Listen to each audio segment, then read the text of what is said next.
I have it's time to start. Good evening, everyone. I'd like to welcome you to tonight's CRA workshop.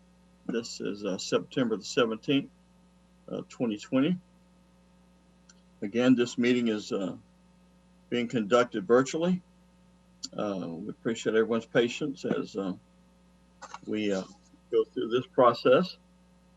Again, for tonight's meeting, participants, as the presiding officer, I request that every member and designated staff member and presenter please request that they be recognized by me before asking questions.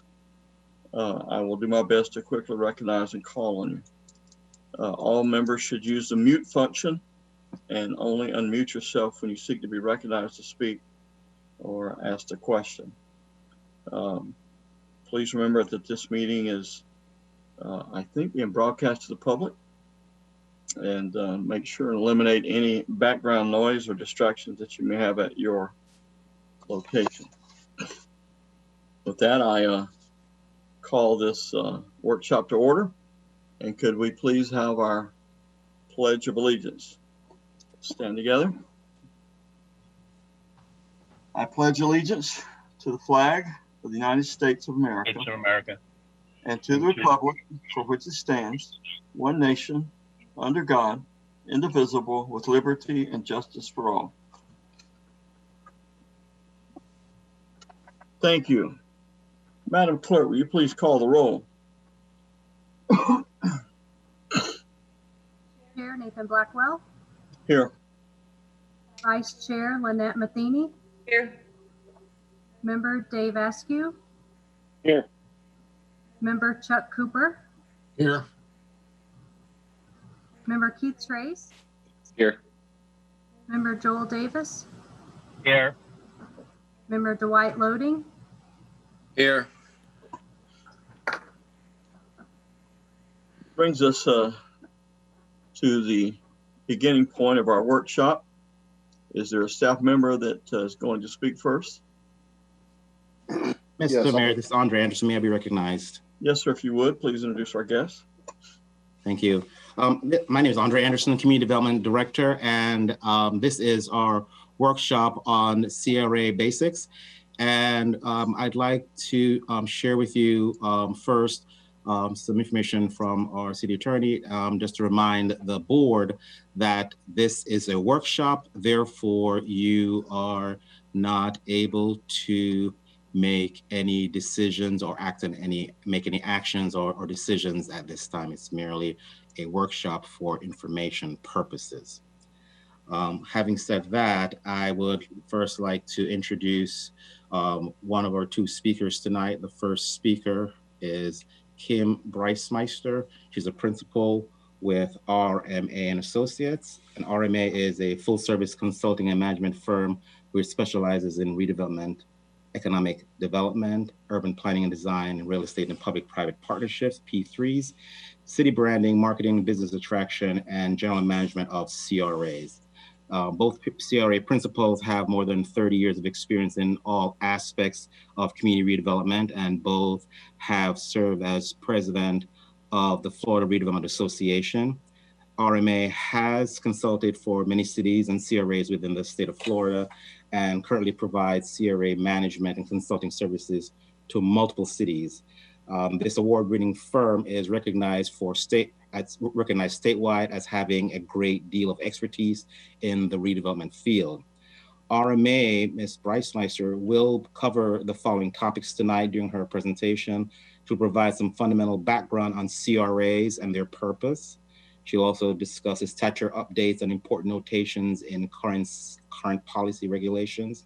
She'll cover CRA general statutory guidelines, operating procedures that impact the effectiveness of a CRA, examples of CRA projects in other cities, some best practices, and we'll end with how to ensure a CRA vision is effectively created and also meets the CRA parameters. With that, I'd like to introduce Ms. Kim Breismeister.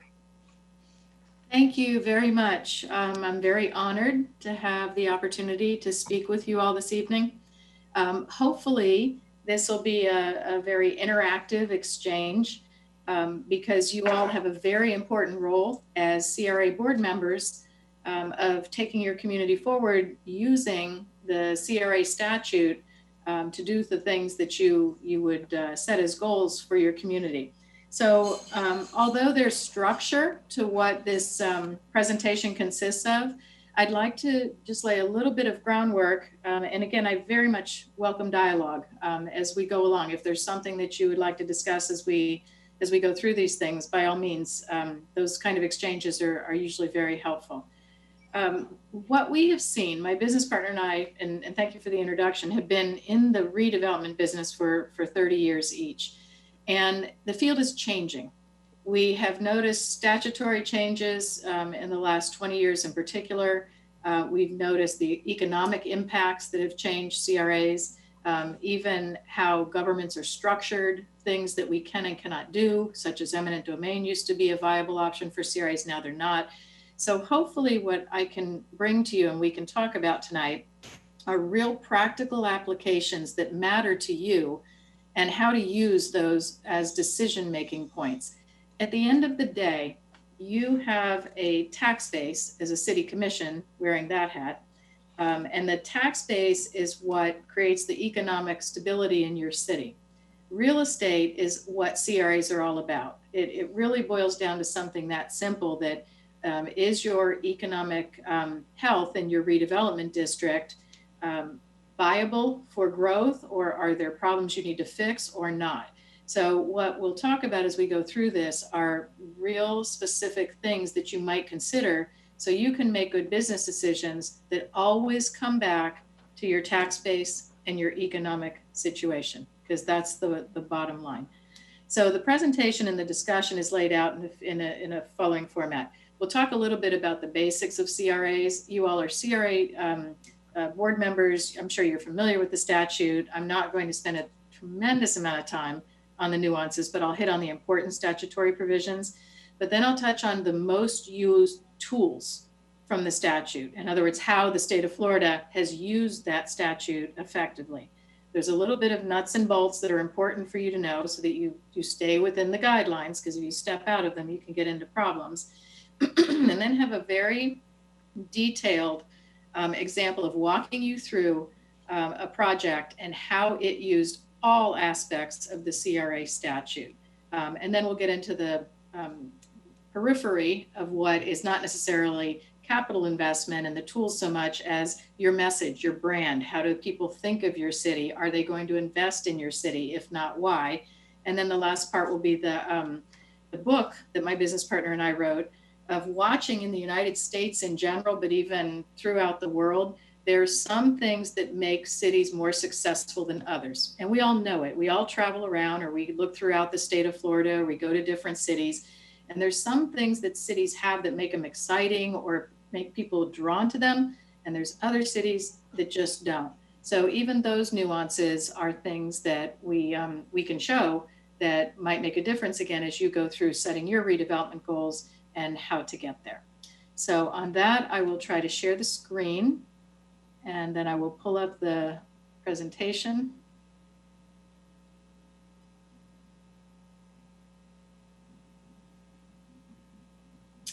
And then we will begin. Okay, let's minimize that.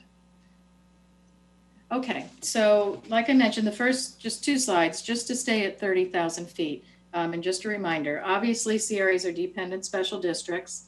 You have criteria to set them up and form them.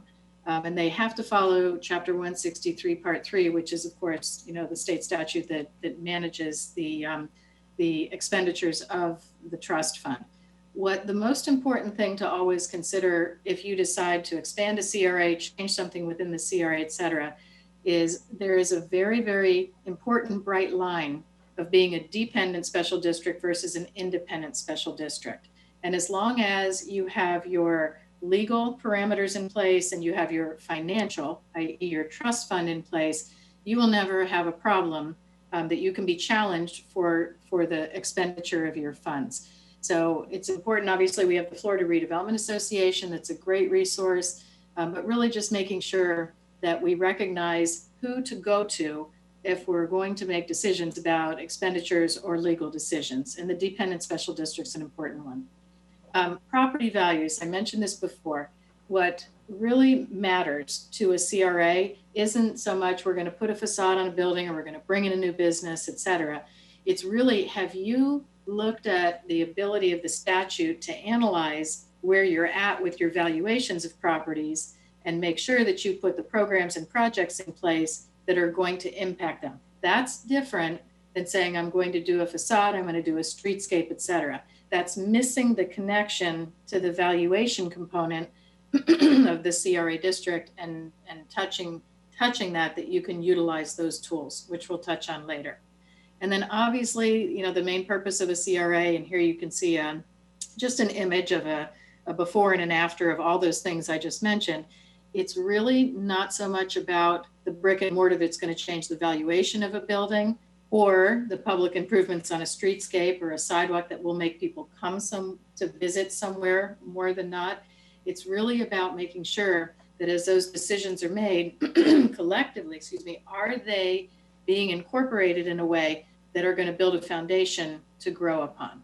So at 30,000 feet, even when you're just setting your budget or saying, what are we going to do this year? Always go back and fall back on what is this going to do to the valuation? And if nobody can answer that and it can't be quantified, you might want to reconsider what you're doing. Just in general, there's over 220 CRAs in the state of Florida. The statute was formed in 1969.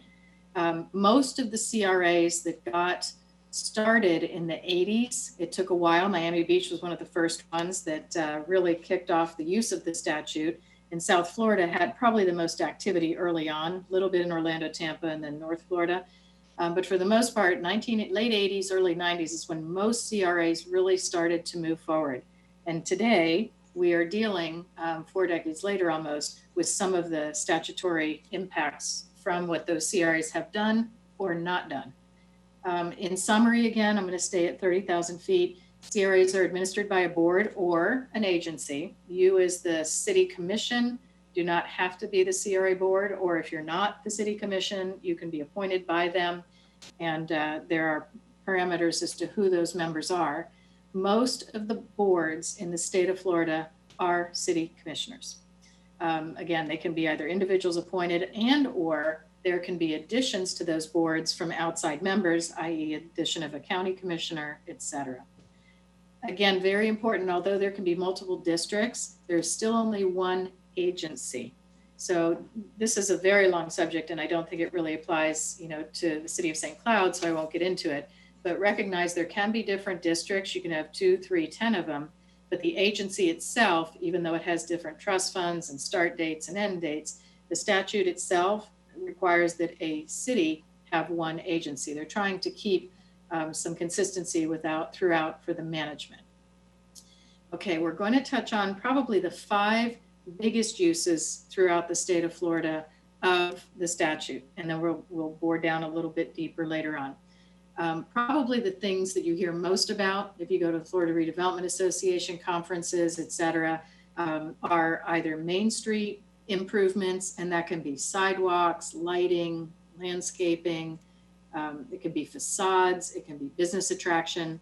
And just like in our country and in the United States, main streets are the backbones of this country.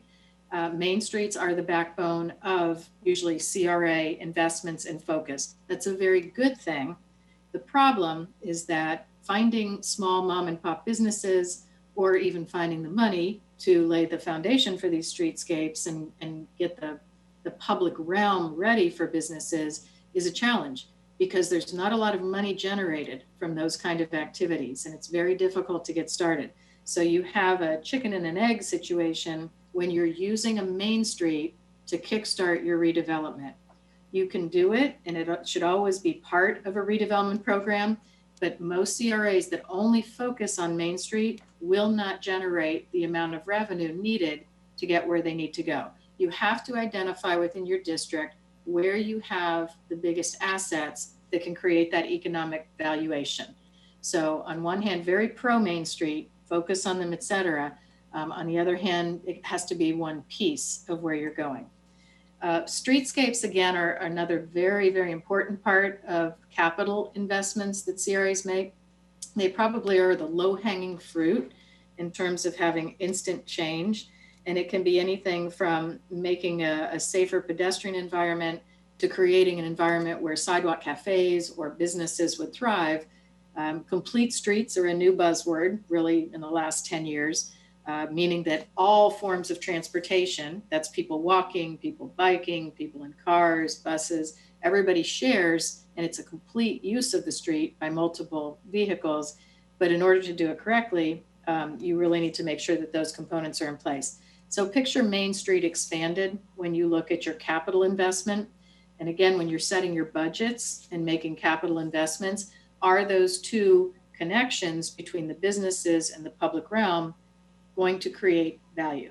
If not, perhaps there's just an investment being made, but you won't realize the incremental value that you could if you bore down deeper.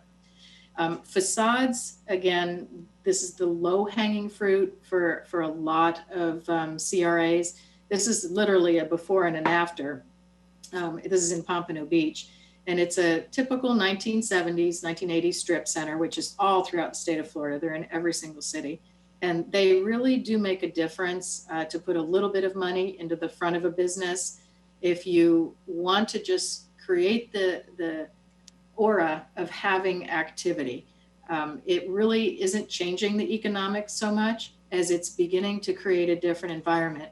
And one of the things that happens when government invests in private sector businesses, which there's definitely some critics and challenges to that, is that you begin to have private investors that are willing to come in and usually invest more money than they would have. So if your goal is economics and to bring taxes in and investment in, facades can do it.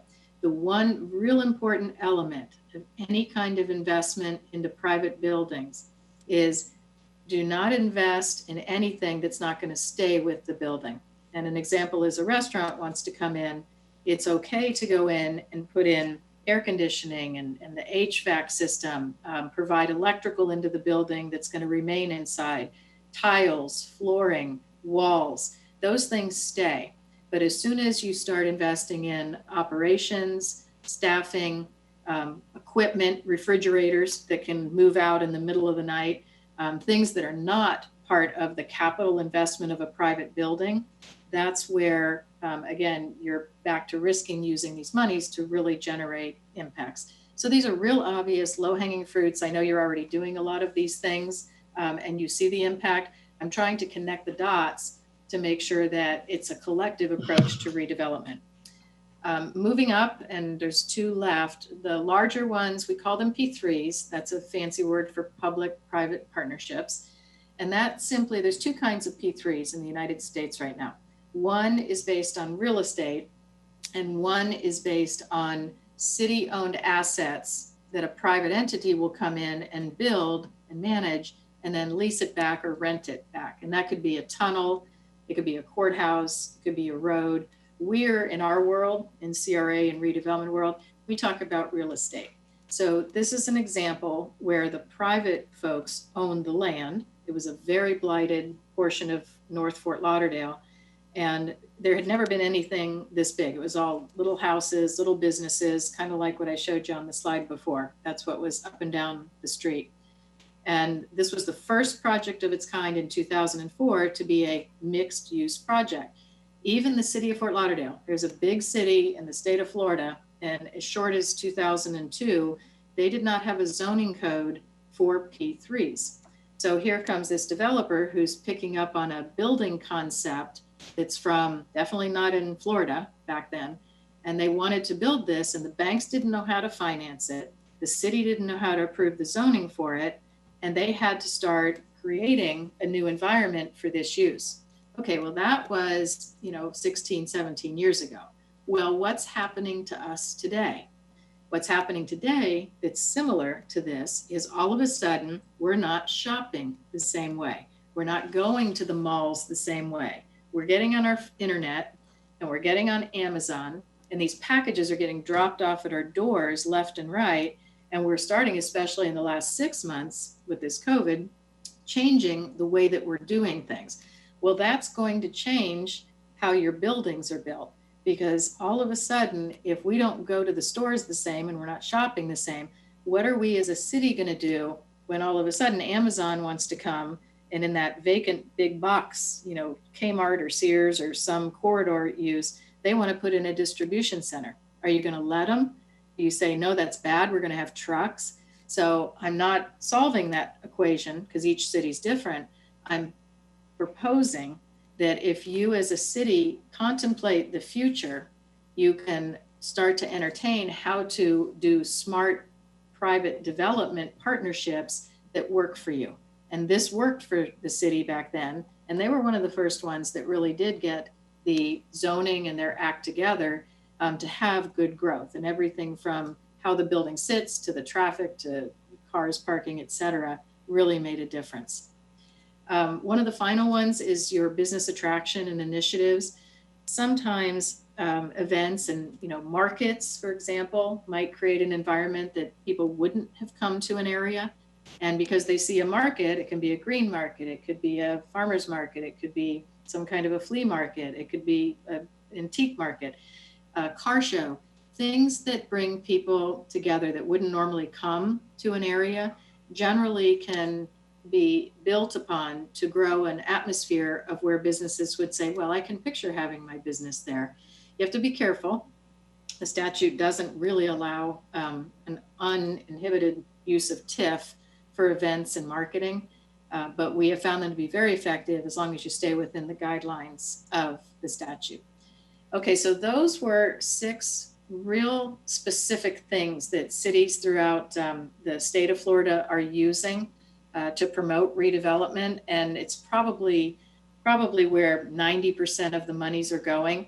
And provided that you've packaged them correctly, that's where the majority of the successes are coming from, that cities have used them. I am going to spend a limited amount of time here only because it's very wonkish to go through, the statute and line by line. So I'll touch on just the real important things to consider again when you're making legislative discussions and decisions. One is, sometimes we have watched cities say, well, this is ones that are the CRA board and the city commission. They will make decisions sitting as the CRA board that affect the city. Or they'll be sitting as the city and they'll say, well, have the CRA pay for that. And then they'll try to allocate funding sitting as the city commission.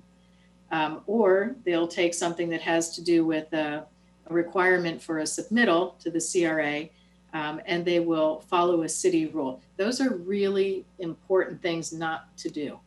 It's easy to do because it's one group wearing 2 hats, but the statute has come down really hard on CRAs because a lot of them in the state didn't really follow the rules. On other cases, the counties who don't normally like and are not fond of CRAs, they want to try to capture that money and they want to try to limit CRAs. The biggest fight in the history of CRAs started in 1999. It originated out of Broward County. The county administrator came out of Lee County, and when he came to Broward, he really was adamant about basically shutting CRAs down. And he found 5 counties in the state to try to change the legislation to really limit what CRAs could do. He tried for a few years, and in 2002 was the first time that the statute was drastically changed. Where CRAs used to be able to operate for 60 years, now that in 2002, they could only operate for a max of 40. This year, or last year in 19, it's really taking on some aggressive limitations, including the terms. So at this point, extensions beyond 2039 and the timeframes of how they're trying to create an end to CRA's lifespans is taking on some real meaning in the statute. What does that mean for you? Well, if you want to issue bonds, which all CRAs should consider doing, or if you want to leverage funds, or you want to do long-term planning, you now have some pretty decent parameters that you have to work around to be able to do that. And redevelopment is a long-term game. It doesn't happen in a year, 5 years, 10 years. It's the commissions and boards that set the long-term vision that really have the most success. So one of the biggest parameters in the recent, I'd say, decade has been capturing timeframes that CRAs can work in. The amount of monies that can be exchanged, those are kind of standard things, no big deal. Having to go through a city's procurement instead of having a separate one from CRAs, that's not usually a very big deal. I mean, CRAs normally follow those rules too. A good thing that came out, the third bullet from the bottom, there used to be this really awkward provision in the statute that said if you had TIF money, you only had 3 years to either spend it or basically give it back to the county, or you had to put it in a trust fund to bond it or do something with it. CRAs don't work that way. There was litigation in Broward County. We were working for a CRA that was involved in it, and we could not convince the legal team of the county that there's no way to start a streetscape project and tell the community you want to go out and do a streetscape and then go out and design it and then bid it and build it and get it all done necessarily in 3 years. And they say, we don't care, you have to give us the money back if you aren't done in 3 years. Well, that obviously was not realistic. And so this amendment worked in our favor that they can't take your money away and sue you to take your money away if you don't spend it in those 3 years. So that actually was a more operational thing that was quite attractive. And then audits and making sure that your financial reports match. So those are the big deals. We can't mess those up and we can't not do them right.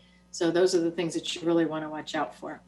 And another wonky part before we get to the fun stuff is the reports. Again, your CRA folks are very talented. They're very trained. They know to do these things. But you have certain reports that you have to submit at a certain time of year, and you can't miss those deadlines. And that's when your budget has to be approved, your annual reports, et cetera. So I'm not going to get into the details of them. Just know that your CRA staff is responsible for making sure that these reports are filed, submitted, and or approved by a certain date and time. Okay, now we're going to go on to plans and CRA plans themselves. One of the things that is very important in CRA plans, I want to pull something up. One of the things that's very important in CRA plans is making sure, obviously, that whatever you're doing is in your plan. Because if it's not in your plan, you can't do it. You'd be surprised how many times a CRA board will come up with an idea, or a constituent will call up and say, hey, you should do this. And that's a good idea. And then the board will talk about it and they'll direct the CRA director or staff to go do something. And nobody goes back and checks if it's in the plan. It's an easy fix. You have to amend your plan. But if you do something that's not in your plan, you can be in an awful lot of trouble.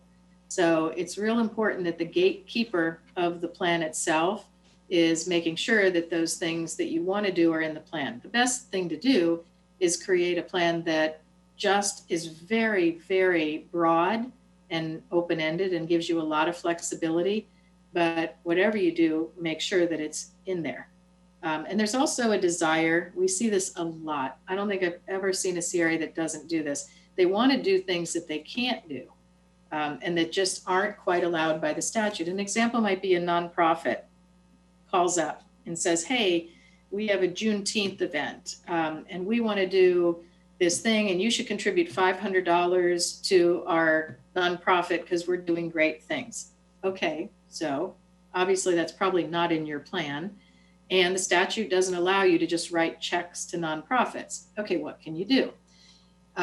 This is a real example that we said, okay, you commission board want to do a Juneteenth event. How about if the CRA gets a tent and they go out and they put it up at the Juneteenth event and they take all of the marketing materials and all the promotional materials and they talk to the community about all the streetscapes that are going to be done and all the business attraction and all the vision and the plans. And there's some interaction there to get names and numbers so that you can communicate with those residents later. And you create an event that is helping you to engage the community to grow your CRA. And as part of that, you know, you are contributing some monies to the event to make sure that you can be there. Is that a little gray area, but does it get you there and keep you out of trouble, but still get you to find a way to do things? yes, you just have to be careful with that, but it should just be recognized that you have to really make sure that you are addressing the fact that you're following the rules. Otherwise, there's problems. So the trust fund, again, after your CRA plan is addressed, is just making sure that whatever is in the trust fund is authorized. You obviously can't spend money unless it's in your trust fund. And even if it's in your trust fund, it has to be in your budget. So your trust fund runs probably your same fiscal year as your city. It's going to go from October 1 to September 30th. So you're just about to start a new fiscal year. Same rules apply. Better pay everything off, get all your bills in, get everything done. And remember that carry forward money from the statute. You can carry money forward, but you have to be very specific what you do with that carry forward money. You no longer have to spend it in 3 years, so you don't have to track that, but you have to be very cautious and careful when you're moving monies from 1 year to the next. So you still have the obligation to do those 4 things, which is you can return the money to the taxing authorities if you didn't spend it. You can pay down any bond debt you have. You can put it in an escrow account, or what we all do out of the 219 of us do it, we just appropriate it to a project. And we say, we're not ready to do it yet. We're not ready to spend it yet. But very seldom do you turn around and write checks back to the taxing authorities. And then you have your revenue to move forward. This is an image that really tries to drive home very, very strongly the fact that tax increment is a long-term investment, but from the time you create it and the baseline of the property values stay the same. So in the chart to the right, you can see that if a property was valued at $50,000 when the CRA was formed, the taxes that property was paying continue to go to the city or whichever taxing authority, hospital, district, county, whoever. And then as that property increases in value, let's say it's 50,000 and somebody adds another floor to a building and now it's worth 60,000.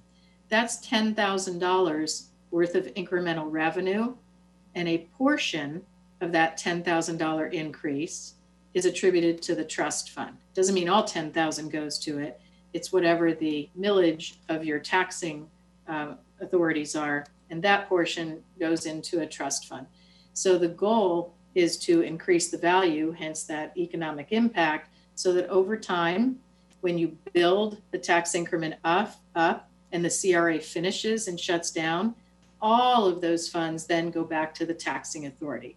So your role, obviously, as CRA board members and CRA staff, is to be good fiduciary keepers of those funds, invest them effectively and appropriately, and build economic wealth and health for the city over time.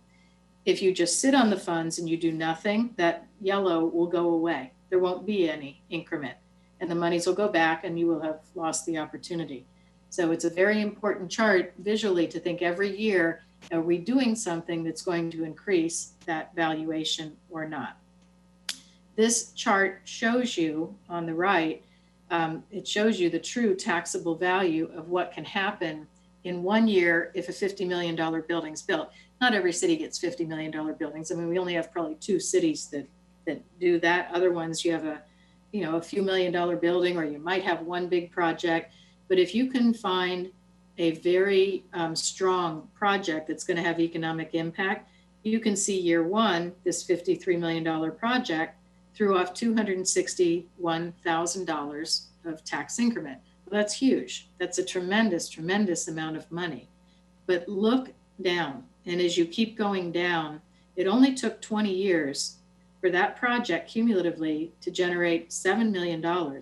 So if your CRA is going to shut down in 10, 15 years, you want to do anything you can do to get as many of these kind of formulas in place and recognize the real estate impact of them, because you are giving your future commissioners and your future leaders of the city a much stronger base to grow from. So obviously you get, when you're talking about leveraging TIF, and when you're talking about how to take your money and invest it, like you might in your own personal life, you want consistency. You want to look for that long-term return on investment, not the quick thing that you're going to spend money today and it'll happen in 1 year. You want to bring in others to invest with you, and you want to have a real long-term focus on improving the property values. That's what will create a very strong base for your city in the future. And most of your constituents, and usually business owners and residents, are drawn to cities that are thoughtful about investing in themselves. One other use of funds, because it's not all commercial, and we've talked a lot about business corridors, et cetera, is what do you do in those smaller, hard to address areas and some of the other things that might just not fall into those great big programs. You can use money for administrative and overhead. Some counties have limited restrictions on what percentage can be spent to administrative. Others are open. A general rule is somewhere between 15 and 30% of your TIF is normally spent on administration. Believe it or not, one of the biggest mistakes that CRAs make is that they don't spend enough on administration. And so there's not enough staffing resources to actually spend the TIF to grow the TIF. And if you don't have staffing resources and people, you're not going to be able to have an effective program. So that's a little penny wise and pound foolish when it comes to, you didn't spend much on staff, and yeah, administrative costs are low, but the money's not being leveraged and invested. And unlike any other department, that's not healthy in a CRA. Second, you can spend it on surveys, tools, miscellaneous things. You can acquire property, and you can definitely work on affordable housing. This image I put up because so many cities in the state have our housing stock, because just of the age of the state of Florida, our housing stock is starting to age, and it's not easy. We're starting to have huge cast iron pipes break all over the state. The materials that were used back in the 40s, 50s, and 60s are crumbling. Forget the roads, even the houses are. And so some of the smaller programs that cities are putting into place, this is one that we've done in probably 4 cities. It's a tongue twister, but we call it paint, plant, and pave, is that you take these houses that are older, they tend to be elderly occupied or lower income, and just painting the house, making sure that the pavement isn't crumbling, and providing a little bit of imagery with landscaping or whatever, it makes a big difference. It's the broken window syndrome. If a community has all broken windows and it looks blighted, it'll be blighted, it'll become more blighted. So small things that you can do to round out your programs can make a big difference. And in your communities, how small programs like this, be it for whatever they are, it could be housing, it could be small businesses, it could be a little neighborhood area that people gather. Those are real important things that you can look into the statute and see how to use them. To round out what you can expend the funds on, obviously you can pay any debt that you have. You can fund anything that you have created an ordinance for that authorizes debt. You can assist property owners if they've been impacted. You have to be careful with community policing because there's two or three city functions that are really dinged and watched. One is police, one is code enforcement, and one is lifeguards. The reason those 3 are looked at and watched is because cities are supposed to fund those things. They just are. You're supposed to provide a safe environment and code, and if you're on the beach, lifeguards. And cities like to raid CRA trust funds for those things. So if you're going to go raid the CRA trust fund for any of them, it has to be done in a way that enhances what you're doing. It doesn't replace it. So you can't take 5 police officers and add 2 more because you need them. You have to do something like community policing, something that makes it compatible with the redevelopment and the statute. So again, it's all about staying legitimate. Okay, what you cannot do. You cannot fund your own administrative buildings or build a fire station or do something that, again, you're supposed to be doing with general funds unless you go to the other taxing authorities and you get them to sign off on it. Hollywood, the city of Hollywood tried that. It didn't end well because just in general, there's a bad taste in everybody's mouth when all of a sudden all other cities have to fund their own police and fire stations and government offices. And here's a CRA that's using everybody's funds, supposedly funding that. So it's just one that you probably want to avoid. You also have to be careful if you have a CIP investment. That could be your capital improvement plan shows that in a few years you're going to be doing a corridor. You don't want to use CRA money for that because it's that same thing that you're borrowing from Peter to pay Paul. And you can't do things that aren't related to your plan. We've already said it. If it's not in the plan, you can't do it. You can't get paid as board members.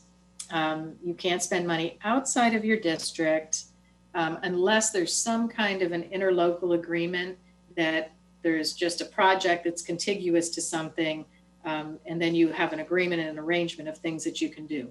There's a real important part of this interlocal agreement that has to do with staffing.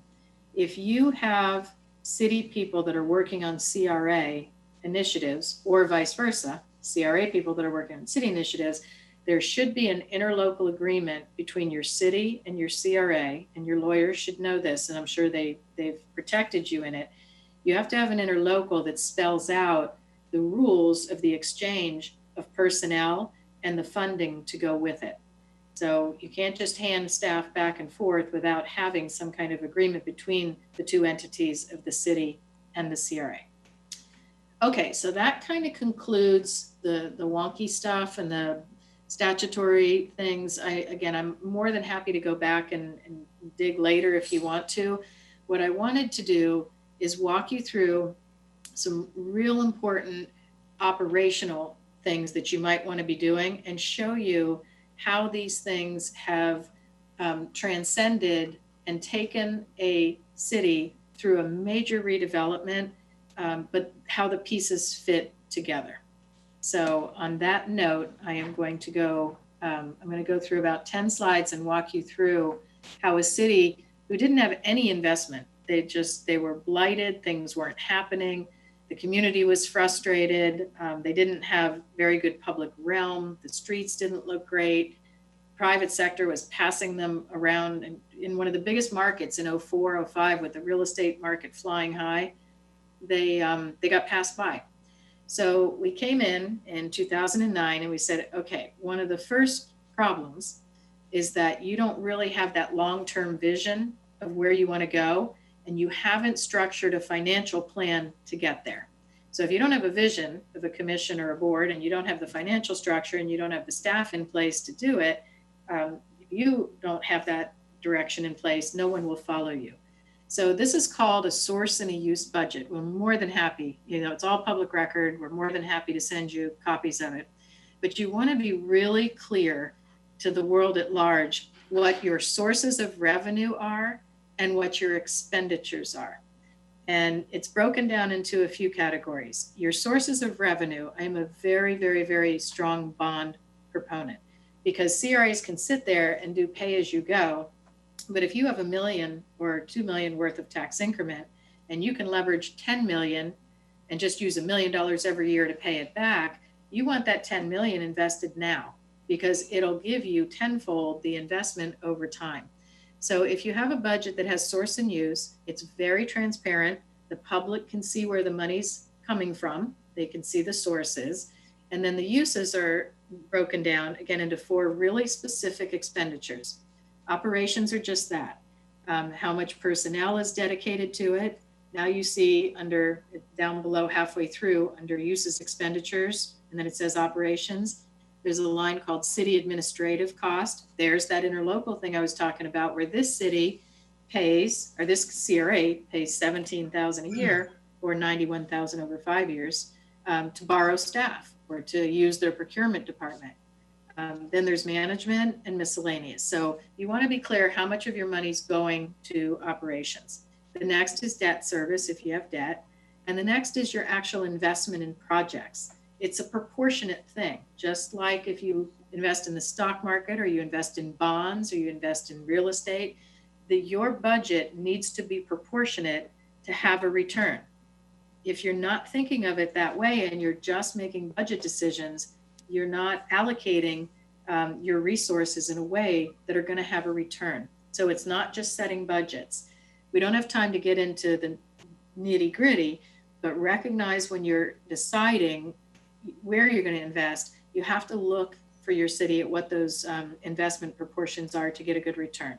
And then the bottom one is reserve, which you see there's very little money in reserve. The first year's total of 5 years, but if you go across the rest of the years, you don't want money sitting. You don't want it to sit. You always want it moving. And if you had a lot of carry forward money, something is log jamming you from spending the money. So this city, we built them this 5-year budget. We said we have the staff in place. We're going to issue the debt and issue a bond. Here's the spread out of how we're going to invest the money, and here's the reserves. And off they went. This is an example of a series bonds. You have 2 ways to issue bonds. You do validated bonds. That means they're going to the stock exchange. They're going to go out there, they're going to get validated, and they're going to get sold on the open market.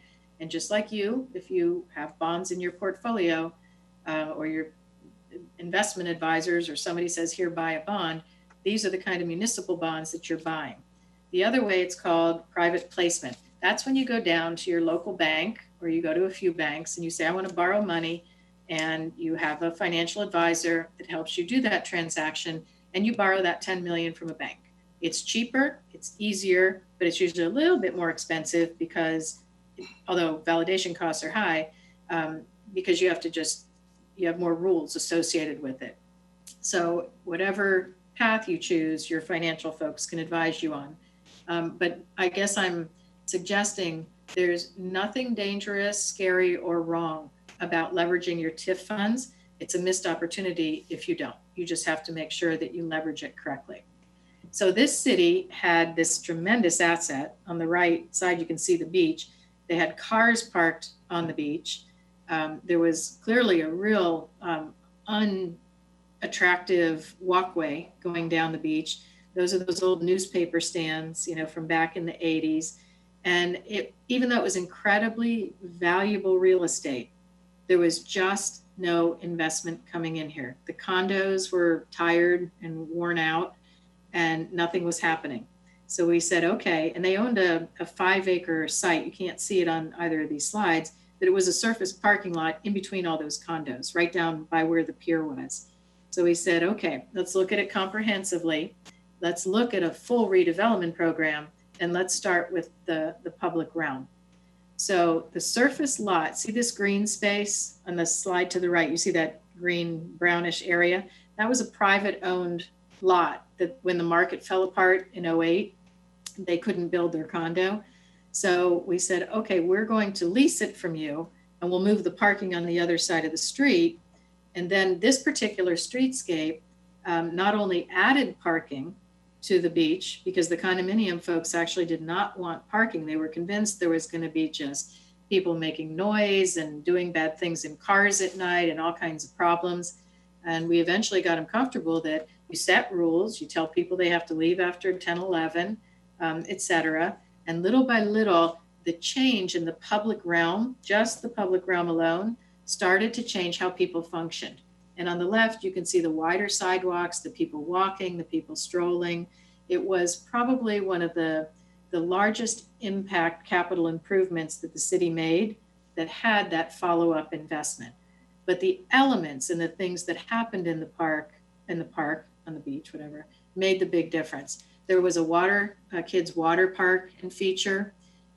You can see on the bottom slide, a big green lawn. We call that the Great Lawn. On Saturday, Sunday, you can't move. There's 200 people there crammed, 2 inches apart, not now, but normally, doing yoga. And just in general, the public realm made such a substantial difference that the developers then were able to come in and get banks to lend them the money to move forward. So here was this surface parking lot, and it was a complete vacant lot, except during the day where cars were parked. The next challenge was if the city was going to provide some kind of structured parking, who would pay for it? Remember I showed you before, first of all, there was no parking, and then all of a sudden there was that surface parking. Before, when there was no parking, just the little cars that were there on the vacant parcel, and then that vacant pier lot, the city had about $400,000 a year in parking revenue for the entire beach. Then when this surface parking went in, it went up to $1 million. When the garage was built, that city now enjoys $2.5 million in parking revenue.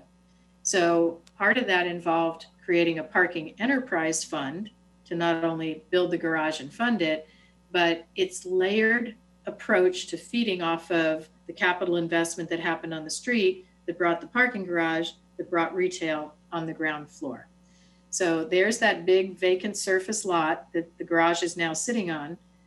There was a lift station and a little library, lots of community input, lots of discussions. I mean, obviously beaches and condominium owners and residents and stakeholders play a big role. But to be visionary enough to say, here's where we want to go. We're going to go find a master developer, and the master developer is going to come in and take this site. They would have never done it. It would have never gotten financed if the city hadn't structured the vision, the finance plan, and issued the bond. And it was only a $10 million bond, so it really was not a huge investment. So an RFP went out. A group called PPA responded. There was a RFP on the RFQ first and later to a P for the master developer. And ultimately the development agreement spelled out in great detail, and this is very important when you're doing your real estate transaction. That project came with 5-6 different sites on it. The development agreement itself spelled out every single business term that developer had to do and what the city had to do to realize good investment. Remember when we started the discussion, everything that you do as the CRA board is really about real estate. So understanding how to build your real estate without overgrowing and gentrification and having too much development and too much traffic, it's all about you setting the rules to get there. This is what ended up on the bottom right. You can see the pads. You can see on the upper picture to scale, it's much, much smaller than anything around it. All the condos are big. The biggest thing is the garage with those sails. And the city chose, instead of building just an ugly old, university style garage, they chose to put those gorgeous sails on, and they light up at night and they're absolutely stunning. So they took a pure old government garage and they turned it into a piece of art, so that those smaller buildings that surrounded them invested more, because they said, wow, if the city's investing in their infrastructure like that and not just putting up something that's so-so, we're going to invest. And those 2 restaurants on the beach, at first we thought we were going to get a wing shop and maybe one semi-upscale restaurant. The Beach House ended up being a $7 million investment, and Oceanic was a $10 million investment. So it's all proportionate. Not every city has those numbers, but the theory and the concepts are the same. You want to leverage your public sector investment for investments that are going to attract private investment. And it's one of the best success stories of, just walking through how to layer the foundation as a government to be able to take yourself to the next level. And this right now is the last project that's going to get to CO probably in December. Adrian, who's on the phone with us today, Adrian was the project manager for this, and it's probably we're in year 6 or 7. We're on amendment number 6 of the development agreement, because you have to constantly adjust for changes and things happen and things pop up. But it's very important that you have folks that understand real estate, understand how to help you through that P3 part, and understand how to help you grow. So what's the result? Parking revenues, first they were 500, then they went to 800, and now they're at 2.8. Actually, that was 2019, so we could even increase that. The rent revenue on that vacant lot of the pier, it was $300 a month. It went up to $156,000 just to date. Those were with only the 2 restaurants open. And when we are done, it'll be $600,000 a year, not counting what we call percentage rent. That's when the restaurants or businesses do so well that they have to pay extra. This will be close to an $800,000 a year revenue to the city where they had none. So all of a sudden, we issued a $10 million bond. Now we have $800,000 a year coming in, not to mention gas tax, sales tax, bed tax, other things. So if you look at the investment and the 45 million in projected revenues that'll come in, that city and that CRA on one small area is going to enjoy a tremendous amount of success. So, okay, we have 2 more parts to go. The next part is some of the non-capital, non-budget, non-wonky things that we talked about, but they're really, really important to whether you're successful. This was a city in Oakland Park, and they had a 180,000 square foot warehouse right in the middle, right on the train track and right in the middle of what they wanted to be their downtown. And they spent $38 million in capital investment. And the city manager called me up one day, my partner and I, and said, Kim, why aren't the private guys coming? I put all this money in the streets. I did beautiful sidewalks and beautiful landscape, and private sector isn't coming. So we went in and we looked at their master plan, and the master plan was okay. I mean, it had some interesting things to it, but it couldn't work because the master plan assumed that the people that owned the private buildings were going to do certain things that they couldn't do because there wasn't enough parking, the zoning wasn't correct, etc. And he put the 38 million in, but he didn't put the vision out there in a way that they could see it. Plus, they weren't on a beach. They were a blue collar city, and that the demographics and the amount of disposable income was limited. There was not these high end restaurants, and it wasn't a Fort Lauderdale. They didn't have a courthouse, so there was no law offices and business to feed off of. There was no hospital. There was nothing there that could create anything that would create an environment. So we said, okay, first, as a city, what do you want to be? What's your vision? And they said, we don't know. We don't have much. What we found, and every city has it. It doesn't matter. It doesn't matter. Every city has a personality, and it has an image and a brand that it can be. This one, we found out in the area that there was a thing called Kitchen 954. They had a Hughes Catering that was doing a phenomenal business. There was Allied Kitchen and Bath. They had a tremendous culinary, kitchen and art set of businesses. And we said, okay, you don't have any of those other assets, but you can own a culinary arts brand. And if you change the zoning of that 180,000 square foot Sears warehouse, and you let some manufacturer go in there, i.e. a brewery, because you're not allowed to do industrial brewing in an urban environment that's not zoned right, make the exception, open the door, and bam, they got Funky Buddha within a couple months. We redid the zoning, we negotiated the lease for Funky Buddha, and Oakland Park took off. And that city now has that niche, and they own that culinary brand that they are just feeding off of and have had phenomenal success.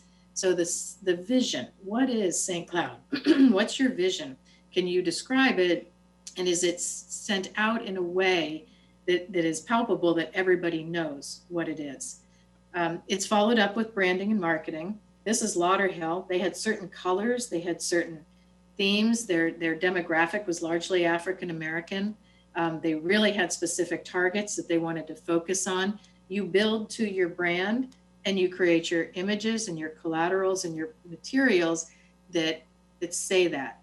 We have a really talented group of folks in our company that every time they brand a city or they come up with these materials, the city goes crazy. This was Pompano.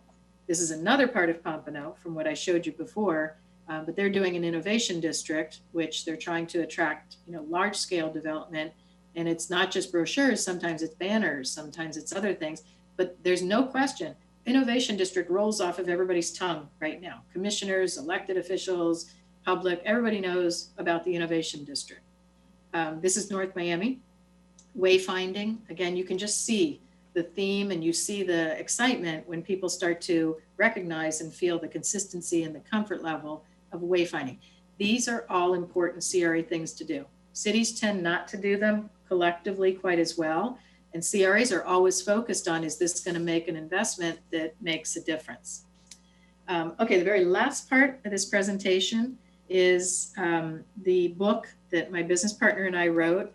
And we will show you what we have found, not only in the state of Florida, but really nationwide and even in throughout the world. We went over to Europe. We visited in this country in Spain called Bilbao. And here's this little tiny Basque country that was poor as could be. You know, they're sitting next to Madrid and these larger Spanish cities that are just, you know, tourism and beautiful. And here's little tiny Bilbao that managed to get the Guggenheim Museum, the second one, Guggenheim Museum, to locate in their city.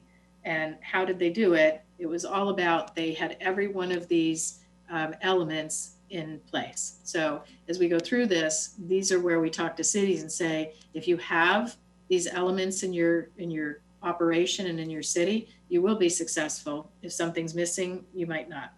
The first one is what we kind of just talked about with Oakland Park. It might sound easy and it might sound trite, it might sound overused, but if that vision isn't crystal clear and it's not consistent and you don't stick to it long enough, all beautiful major cities that are successful, they have a vision, and you could describe it. If I said Charleston, South Carolina, you're going to describe it in a real specific way. If I said New York, you're going to describe it. You'd never describe New York and use the same words as Charleston, but you can describe who they are and what they are and the kind of vision they had, and completely opposite bookends, but you have to be able to describe that vision and stick to it in a way that creates your brand and who you are. This is Alfonso Martinez. He was the director of, it was called Metropoli 30 Bilbao. It was 30 years, although they did that in 10.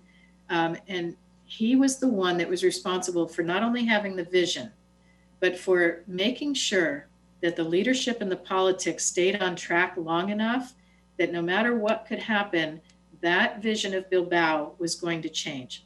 And he told a story about how Salzburg in Austria was approached, because here's the Guggenheim. They think they're the bomb. You know, here's this worldwide renowned museum that everybody wants to have.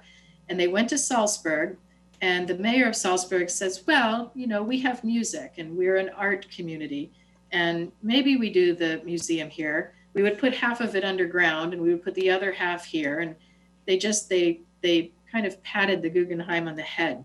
Whereas the mayor of Bilbao went and said, we want you. We see you in our future. We see a vision that has the Guggenheim as making our little Basque country something relevant. And it was that kind of a vision and message that went out that landed this little country, this major museum. And one of his favorite expressions, and I think I've used it ever since, is where there is no leadership, there will be anti-leadership. So as long as there's that vision with the leadership that's guiding it in a certain direction, you will get the Guggenheim, you will get your Guggenheim, but it can't be diverted by anti-leadership. Another thing they did is they converted this it was $1 billion river. They used to do steel manufacturing, and they would dump all of the waste into the river, and it was virtually black. People would die if they fell in, and they converted it into one of the most beautiful waterways in all of Europe. So if you have the vision and you can follow through on a path like that, it will make all the difference in the world. And you know it. You've watched cities, you've watched our country, you watch anywhere. If there's good leadership in politics, you do well, and if there isn't, you tend not to. A real important part is the team. I already mentioned about not having enough either money or resources, but the team is the one that's going to implement the vision, and the team's going to be the one that has to be skilled.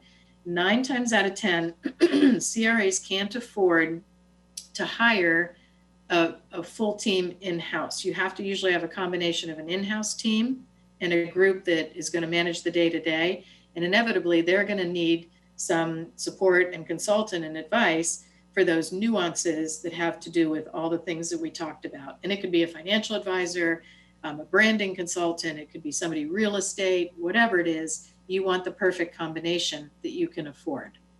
The next one is the plan. One of our favorite expressions is plan your work, then work your plan. We just did an implementation plan for the city of North Miami Beach. They've gotten further in the last 6-8 months than they have in the last 2-3 years, because you can't just have your CRA plan.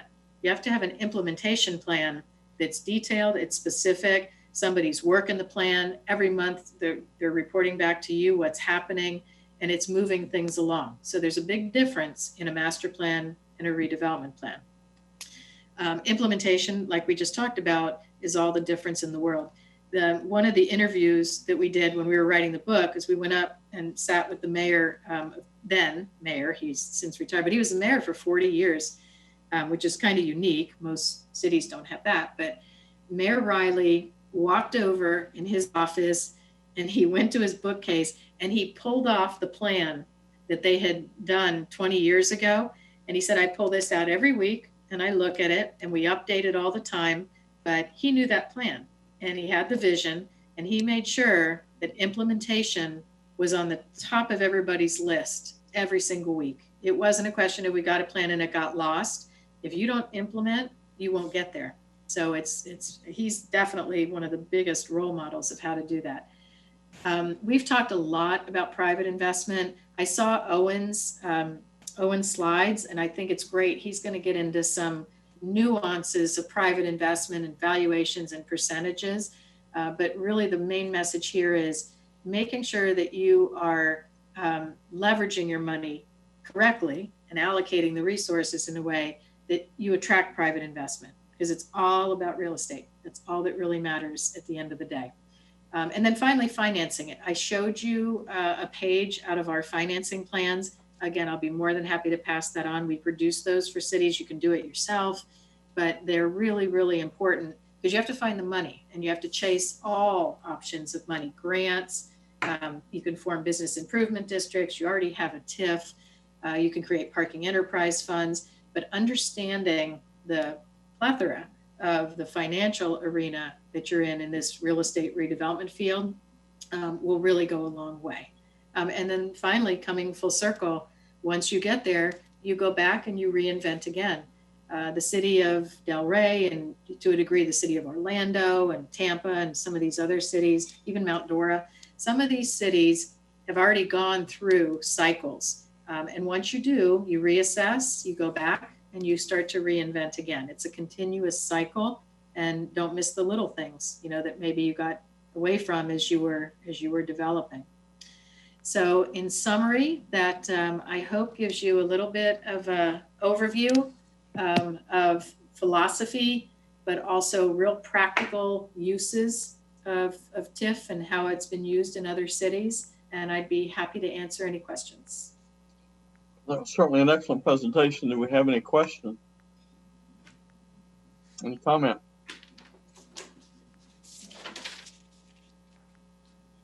Miss Matheny, you're waving at me as your light.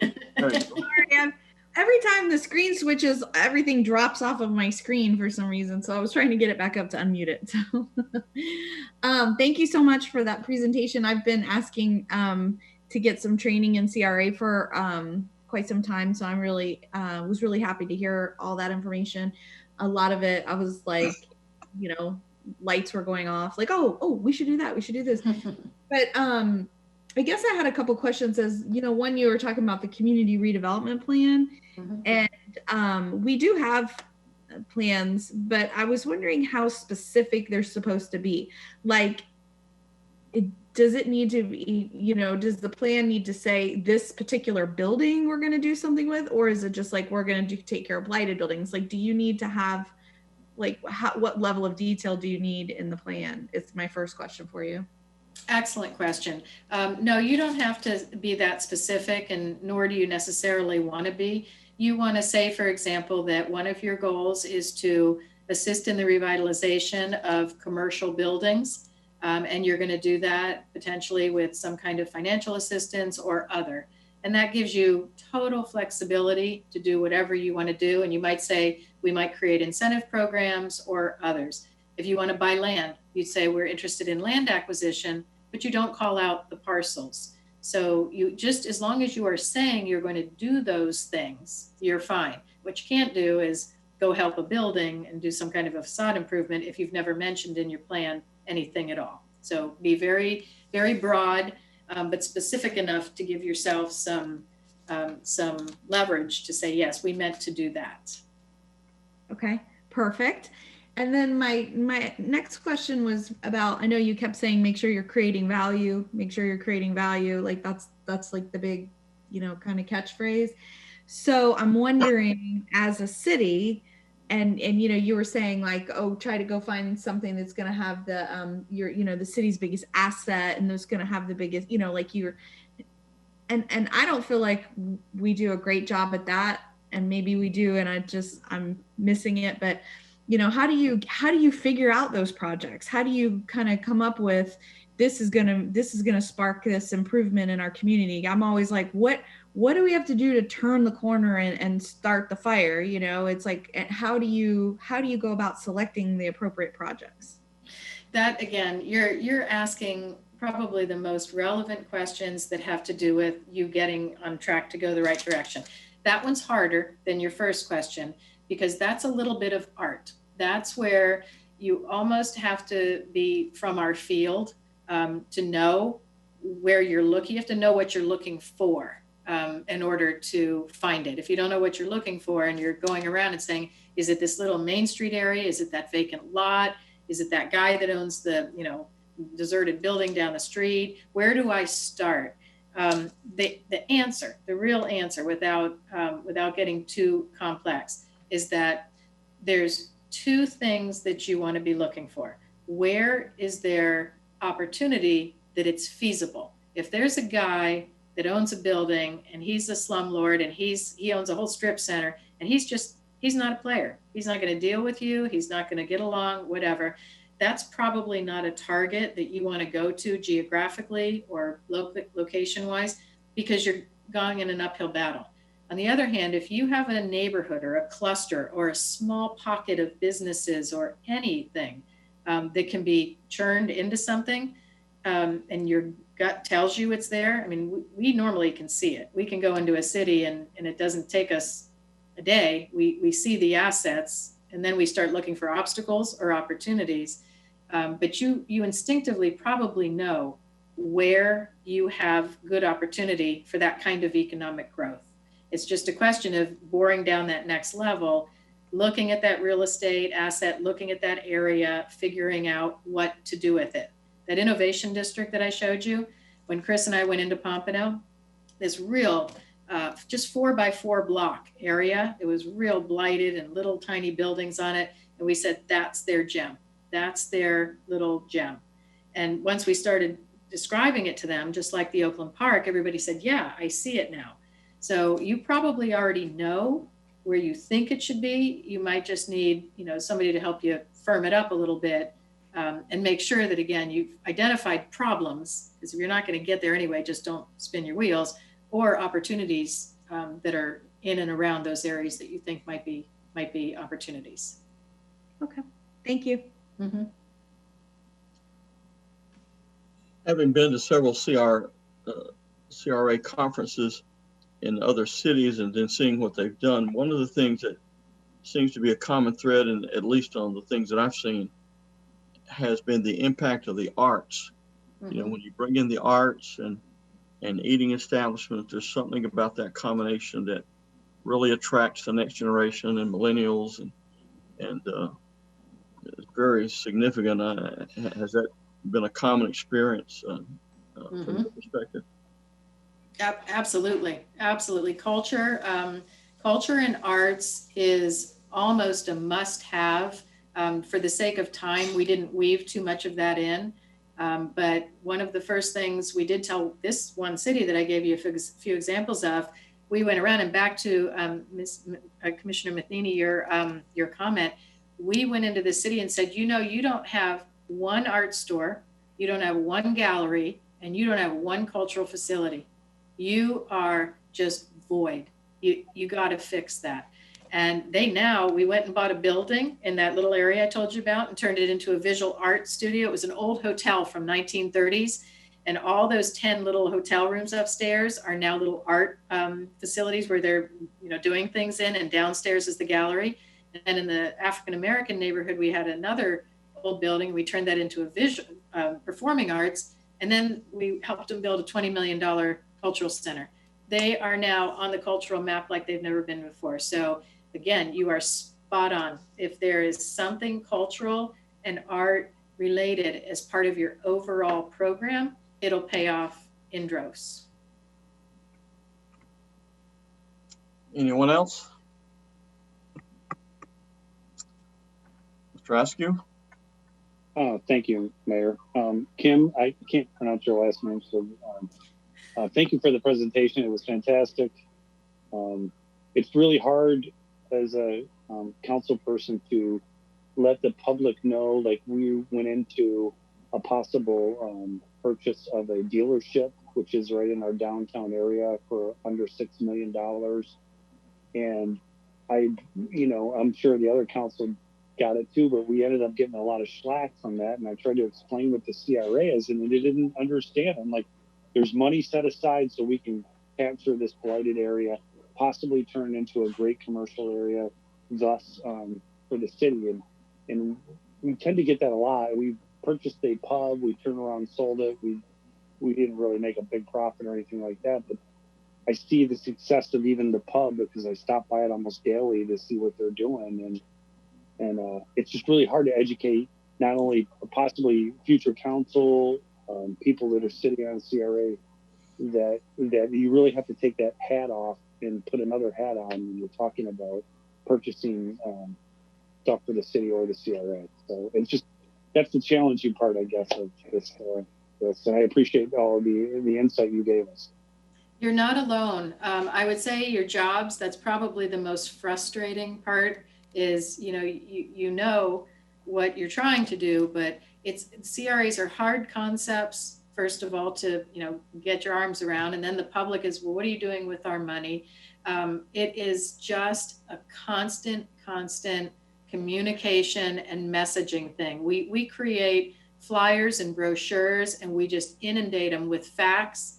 We have newsletters, we put it on the website, anything that you can do just to keep that factual information flowing so that everybody can get their arms around understanding what you're doing and why you're doing it. Because it's never going to go away. It's a constant battle.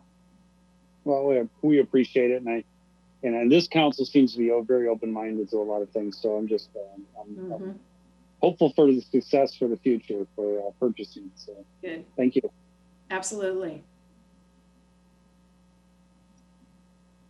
Anyone else?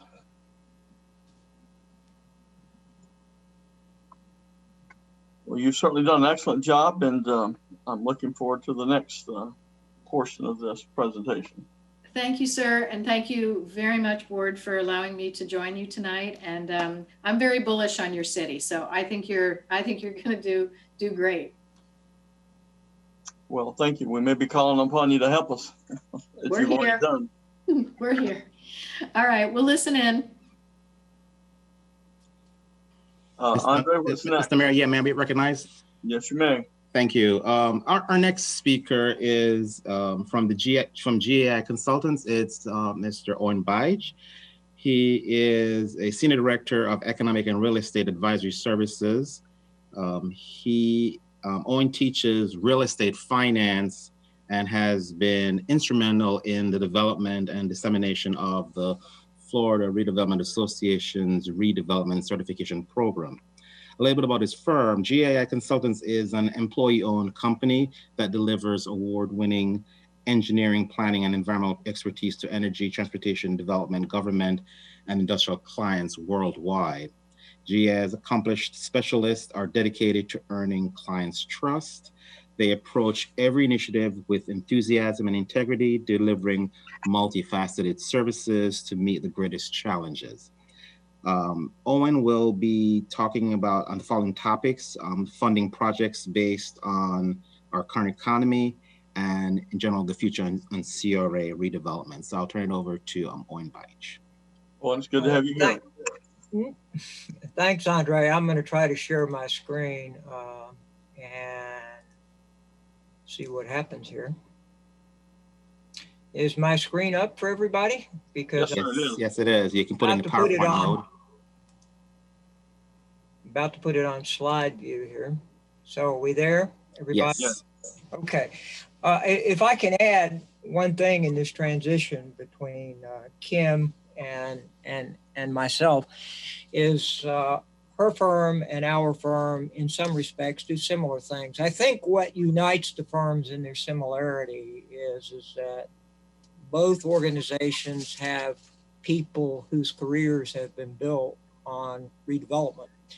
It's a specific skill set, not just a passion. I think Kim displays the passion as well as the skill set. But for many years, Kim ran the Fort Lauderdale CRA. In the case of GAI Consultants, Tom Kohler was responsible for the Downtown Development Board in the city of Orlando that pretty much shaped Orlando that you see today.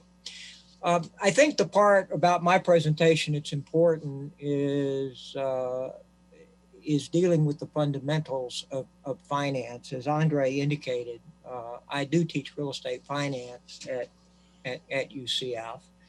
And many of my students eventually go into planning, and they're very interested in how do we fund and distinctly how do we finance certain kinds of projects.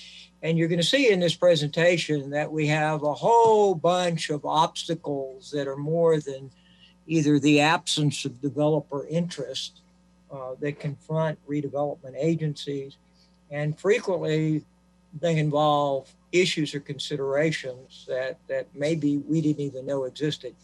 But to a question that was asked a few moments ago as I talked through this, it's very, very clear that both opportunities and obstacles to what we want to do often start with very simple conversations. So if we keep that communication and dialogue going, we can often uncover not only opportunities, but solutions to things that have withheld the development that we so aspire to do. And I would submit that when money is plentiful, you can almost do anything you want, and you can almost do anything you want incorrectly. So the nature of focus, consistency, and constancy that I think Kim talked about are things that I want to elaborate on in very, very specific applications. Because this is a slideshow, in effect, you do have this in your archives. So I'm only going to focus on key items and a few slides that I think are really, really important. There are certain distinct issues that are associated with CRA funding and financing in particular, some of which Kim has talked about.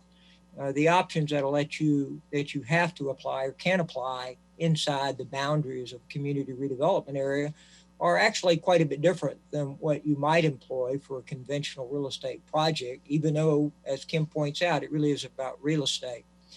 For the most part, I think what's pertinent to my discussion with you is how we fund projects. And we'll talk about the difference between funding and financing in a moment. But how we fund them is really a character or an attribute of the state of the current economy. And I think you'll see the importance of that connection in a moment. And I was asked to talk about, the limitations that Kim outlined and how that may affect future CRA redevelopment.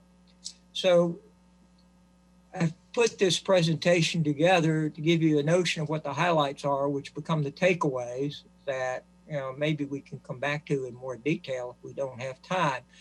But Kim went through chapter 163, but there are extraordinary powers and activities that are allowed under the statute. And it's important to point out that when you're following chapter 163, you are wearing a suit, a hat, and carrying a set of responsibilities that are different than your responsibilities as a city commissioner. The reason we have chapter 163 in the CRA is to create legal as well as financial insulation from the city. And if we separate our roles and we switch our hats, we begin to come at one with the opportunities and the actions we might take as a CRA that we would never consider as a city. Without suggesting that we want to engage in risky behavior, there is a difference between the actions we take as a board member for the CRA and those we would take as a city commissioner. One of the most important aspects, of course, is how the CRA dollars accrue in the trust fund following the mechanics that Chris talked about. But I want to talk about the difference between funding and financing, which she alluded to in her discussion. in effect, development real estate activities have very, very explicit investment criteria. And these investment criteria are often very difficult to satisfy inside the boundaries of community redevelopment agency.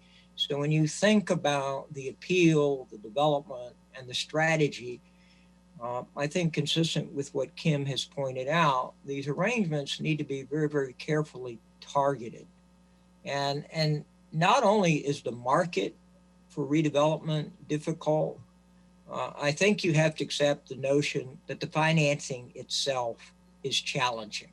And I think that comes through with what Kim says, but I think there's some very, very pragmatic, some very technical reasons that the financing is challenging, aside from the fact we have difficulty rallying support.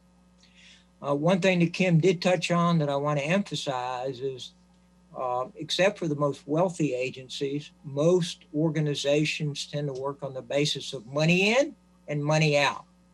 CRAs tend to be, especially in smaller settings, they tend to be a cash operation. I think Kim has pointed out to you the advantage of why you need to think about debt and bonds as a way to envision the possible that might be actually impossible on a cash as you go basis. Sometimes that thinking needs to be set aside, and sometimes it's actually inside your local charter that will preclude how you think about debt. And if so, that's a technical point that you need to consider. I think what flows through Kim's discussion, without actually saying it specifically, is that often the greatest risks are in the earliest stages of an idea, especially when it comes to real estate development. And I think you're going to find that developers who might want to support what you do and support even all the things that Kim talked about are going to come to you to deal with some early stage challenges and problems. That's when financial support will often be requested. We as good government stewards are very reluctant to provide funding upfront for anything. So there is a huge dynamic tension between initiating something to control the risk at the beginning, while also recognizing, wow, if it's that risky, do I want to support it? If it's not risky, why does he need my help? So, if it's something that anybody could do anywhere, I'm not sure I need you as a partner. So I think that's something to think about. I only want to point out two things about Chapter 163 that are relevant to the discussion I'm going to have, is that Chapter 163 says you need to put your money inside something that's workable. Kim has talked about that. Doing something other than that is fiscally and legally irresponsible. And one of the preambles inside Chapter 163 that I love, it says that the elimination or improvement of unworkable conditions, meaning primarily the physical deterioration of the tax base, is a proper matter of government interest. So CRAs exist in principle to maintain the value of the tax base. And there's a lot of different ways that they can do it. And when 163 was legislatively adopted, they placed a great deal of emphasis on that. Many powers, but one that is often overlooked is the opportunity to borrow money, accept advances, make loans, grants, and contribute in any other way. This is a cover for being creative. I quickly pulled together some data that tracks or compares activity in your CRA compared with some of your neighbors, some of approximate size, different interests in Osceola, Lake, and Orange. I think one of the things that becomes evident is that income is a measure of your capacity. We have inside the St. Cloud CRA a slightly lower income, or maybe we're even in the middle. But in terms of what it is we've accomplished, we appear to be on the lower end. But we're doing about the same as Kissimmee, interestingly enough, when we talk about retail development.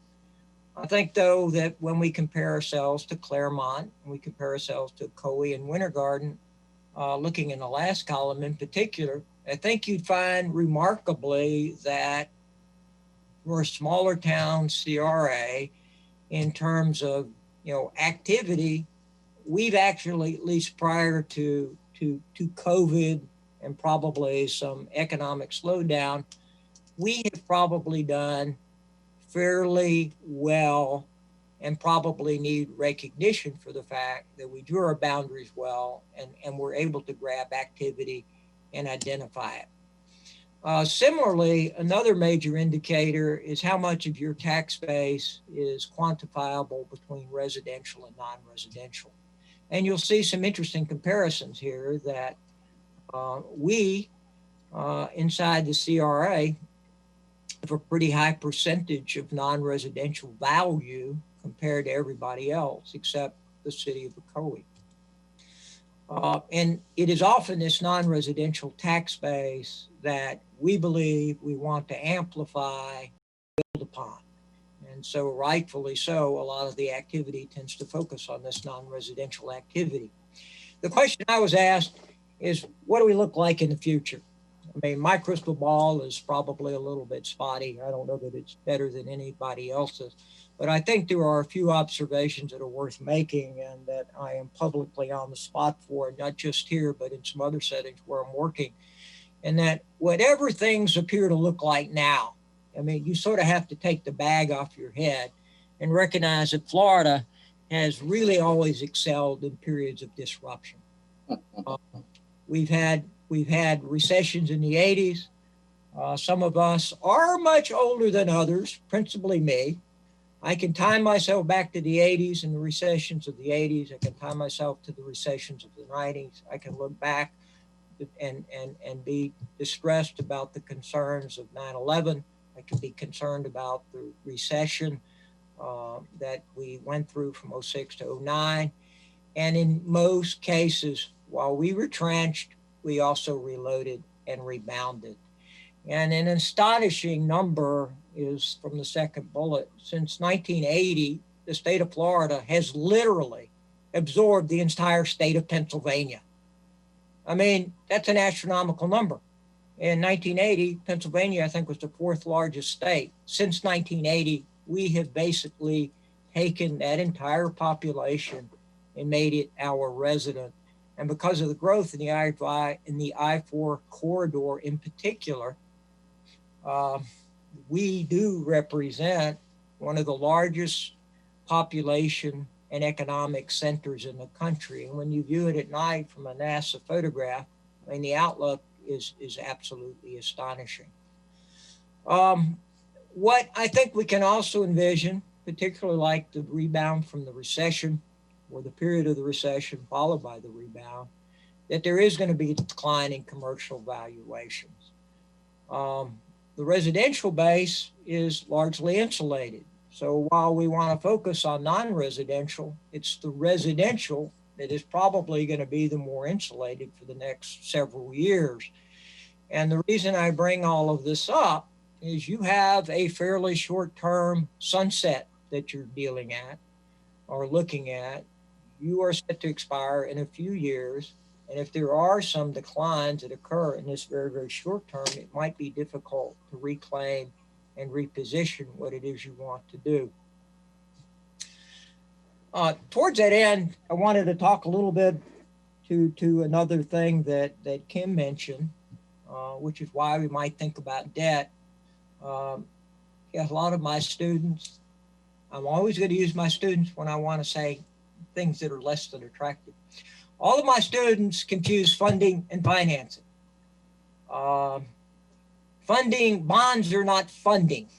Bonds are financing. So the example is that your paycheck, which you get weekly, is your funding and you receive it periodically on some kind of a cycle. That paycheck and the money in it then covers the monthly obligations of your long-term financing, which is your residential mortgage.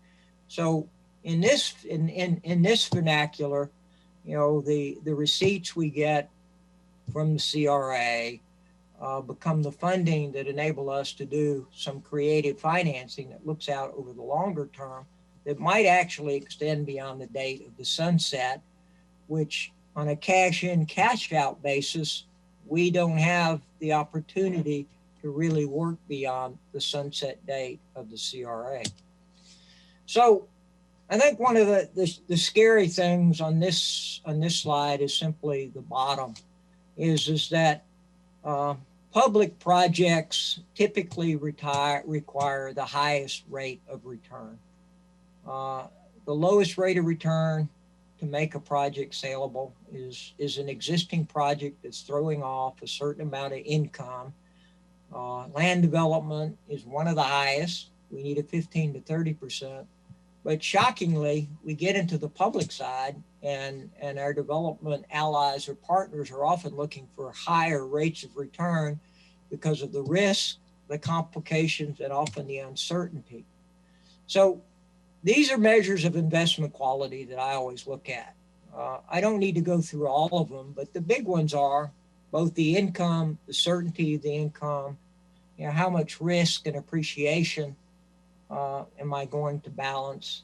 Is this tax preferred? Can I step out of this when it reaches maturity? And what is it that is a challenge for infill and development? It's kind of the contrapositive of these measures of investment quality. Is we typically have either unproven or not mature markets. We often have an unproven record, and that unproven record is perhaps schizophrenic based on our hopping in and hopping out of activities. We need infrastructure. The context may not be what we want, but we certainly more often than not are going to have small projects and site configuration. And we can't forget about the underwriting criteria. In every deal done inside a CRA, we have three participants. It's the third participant that's often ignored. We have you as the government that has a vision and an idea. We have the developer who's the implementer, but it's the bank who's underwriting a significant portion. They're the silent and sometimes not so silent partner that we have to humor. And the example that I would give specific to this one point is I have every city wants to reduce its parking requirements, which frankly, I'm all for. And it wants to reduce the parking requirements and remove those as obligations from the developer. If a developer is going to build an office building, you're removing those parking requirements may on the surface appear to be helpful. The bank isn't so interested in financing an office building that doesn't have parking. So that silent partner is interested in your rules, it's interested in that development, and it's interested in your vision because that set of activities secures whatever investment he's making. At the same time, you're securing your own. So what is it that the CRA really needs to do? You have a facilitation interest in mixed use. It's inherently more complicated. I mean, it's a fact of life. You frequently have to engage in demolition or remediation, not just a construction phase. So we're adding to the timeline as well as sort of the launching challenges. I think in general, and I believe Kim would validate this based on her own experience, is you're almost always going to have a higher cost of implementation based on a per square foot basis, if nothing else. And you have to ask yourself, given all the other challenges, how willing a developer is to take on these additional challenges without the CRA as a willing and active partner. So we become a willing and active partner by trying to reduce risk, helping him control costs, by being as proactive and empathetic to the development community as we can be. And I want to say empathetic and distinguish that from sympathetic. We don't want to be in his business, but we've got to be active listeners and be aware when he identifies obligations and challenges through this vehicle I was calling conversation, that at least some of them are real and are rightfully the responsibility of the redevelopment agency to reflect on and perhaps remediate in some way, so that when the developer then agrees to be your implementing tool, he can begin to say, hey, to get the returns that I might otherwise get from dealing in this less cumbersome greenfield situation somewhere else, I can at least get close to that threshold level of returns I showed you in the earlier slide. So we do this in part by helping him reduce cash. If we have cash, we figure out a way that he can enhance his income by spreading the difference between costs and expenses, which hopefully we can reduce. We may make him or allow him to engage in less costly financing, although costly financing or financing itself is at a record low. But sometimes we reduce this risk by improving the physical context, which is some of the things that Kim discussed. And we make decisions more certain, and the process for making certain decisions more clear. So the sources, I don't need to get into these. These are the ones that Kim mentioned, and they all are going to match a specific need or problem that a developer has.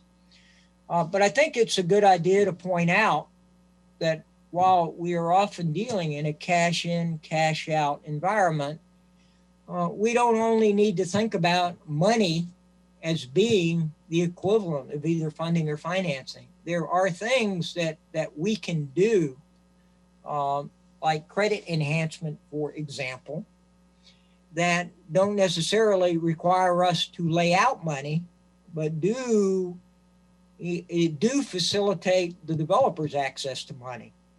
Perhaps there are certain types of loan guarantees that fall to certain layers of debt. And of course, there are certain public improvements we want to make without regard to what he wants to do, so the context becomes. I've prepared two very, very simple case studies. One or both of them actually show how you layer the debt, which is the only reason I wanted to show them. Of course, as in the case of every city, we have some very, very enticing reasons we want to do them. You can read about these reasons. They may or may not match the ones you want to do, but certainly we want to support retail. We want to get jobs. We want to support the environment. This is kind of what all of this looked like. We had a infrastructure that was needed that cost $325,000. We had streetscapes that were needed. Eventually, we got an investment here of $16 million.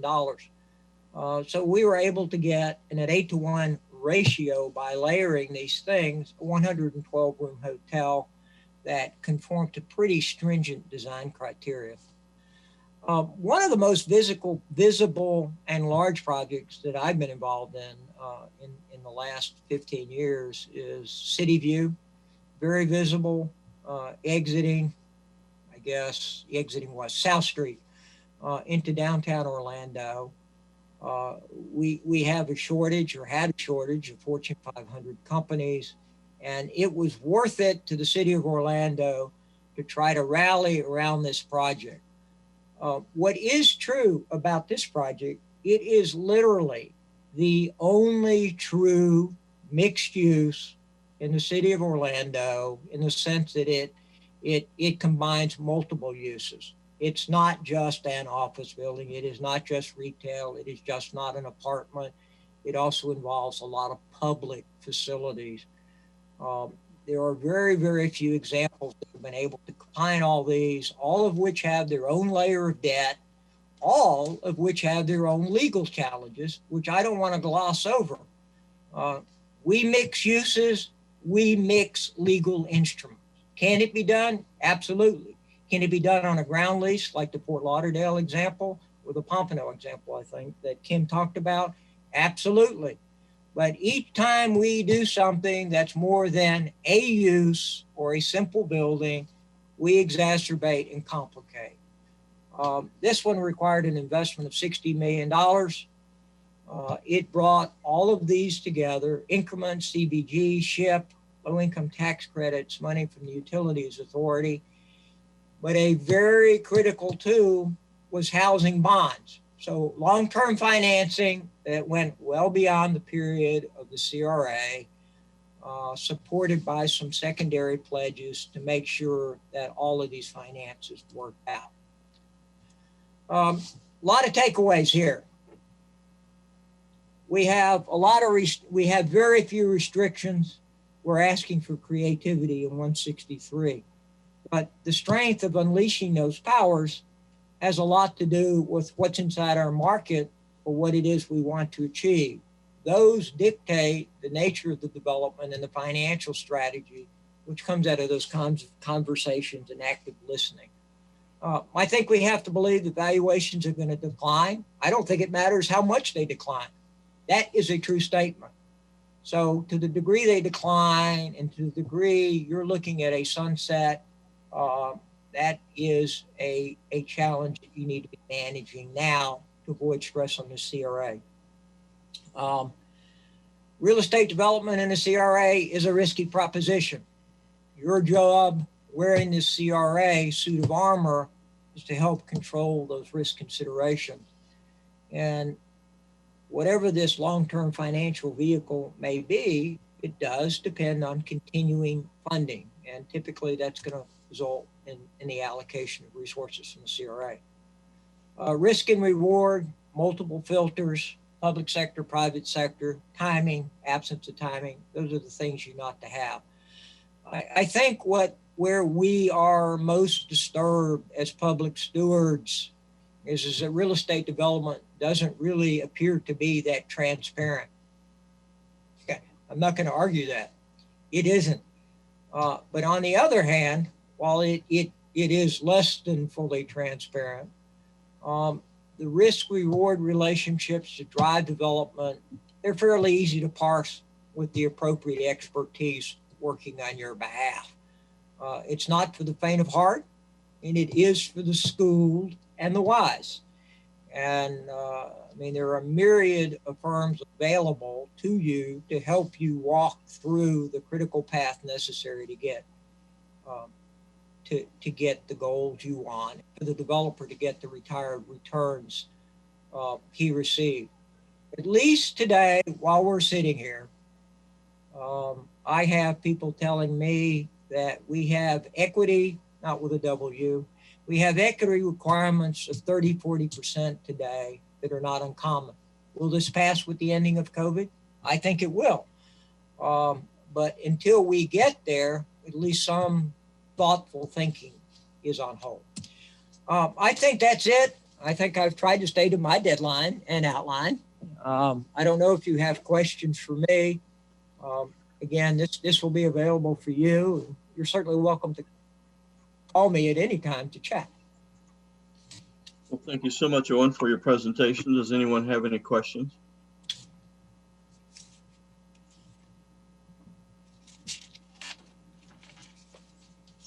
Mr. Askew? Thank you, Mayor. Again, if we can use GIA in the future when we get into some challenges with purchasing places, that would be fantastic. These seem to be really great, especially when we're doing the downtown and some of the other things we're working on. So I appreciate everybody being open to the ideas of the CRA. Well, if I may call you, Dave, that's very, very kind. I do want to make it clear that there are many, many, many talented people in this state capable of rendering similar service. I want to emphasize something that Andre mentioned, that the Florida Redevelopment Association has a very, very active certification program. And we would like to think that, you know, you're exposed to a lot of the ideas I've been discussing. So I think partly tied to what Kim says, you can't ever afford not to hire the best staff you can. And I would say there are times you probably can't afford not to hire the best consultant, but there are many of them out there, and they're like shoes of all sizes and types. Some work better for you than others.